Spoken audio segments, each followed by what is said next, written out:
তো টের পালো না, মামা তো জানে না আমি তো আমার বুঝি দিয়ে দিছি।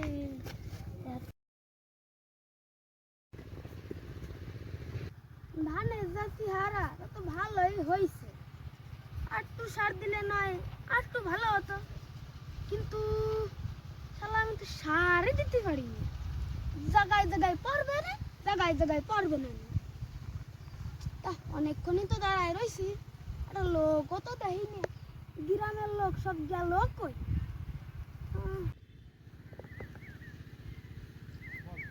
ও মামা, এটা কি হলো? আরে বাবু তুই তুই তো জানিস আমি শহরে থাকি, তাই গ্রামে আইছি। দেখ একটু ধান ফলাইছি, ভালো চাল খাবো বলিয়া। তা দেখ একটু সার দেবো ধানে, লোকই খুঁজে পাচ্ছি না। নিমায় কিছু টাকাও দিতাম। তাই নাকি? আমি দিয়ে দিবানি, তুমি কত দিবানে? কত আর দিবানি? 10 কাঠা জমি 200 টাকাই দিবানি। দূর মামা, 200 টাকা হয় নাকি?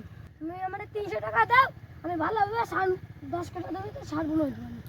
তুই বাপ নিয়ে নিজের মানুষ হইয়া 300 টাকা নিবি, অন্য কাউকে বললে তো 100 টাকাই করে দিত। ভাঙলে আছি আর 100 টাকা বেশি দিবা না? আচ্ছা আপনি তুই সার দে, তাহলে আমি একটু বাজার থেকে ঘুরিয়ে আসি। ও মামা, টাকা তো দিয়ে গেল না। টাকা তোরে হুন্ডাই দিতে হবে। টাকা না দিলে নগদ টাকা চাই। নগদ টাকা না দিলে জায়গায় জায়গায় সার পড়বে, জায়গায় জায়গায় সার পড়বে না। ঠিক আছে দাঁড়া দিচ্ছি। পকেটে মনে হয় 300 টাকাই আছে, ধর।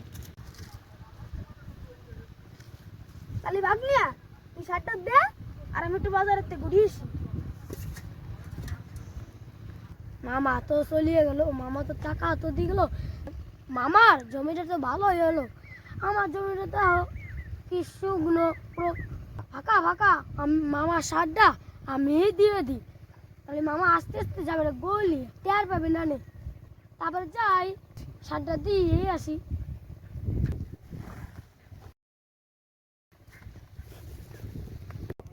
মামার ওই সার দিলাম না, আমি দিয়ে দিচ্ছি।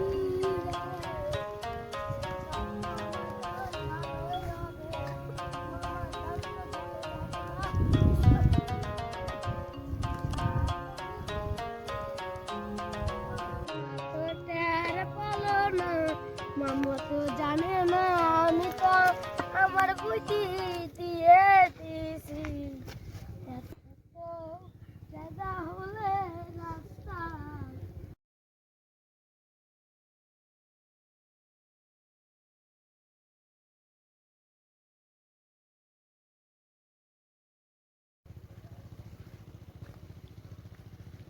তো তাড়াতাড়ি সাত দিয়ে হয়ে গেল কেমন ভাই? আমি তো বাজারে গেলাম আর আসলাম, সার তো দেখা যাচ্ছে না। এত শীঘ্র তো সার গলার কথা না। যাই তো দেখি এদিকে একটু। ভাগ্নের জমিতে সার আর আমার জমিতে সার নাই, ব্যাপারটা কি হলো? ভাগ্নে কি আমার সাথে তাহলে বেইমানি করলো? দাঁড়াও ভাগ্নিয়া, তোমার দেখাচ্ছি খেল।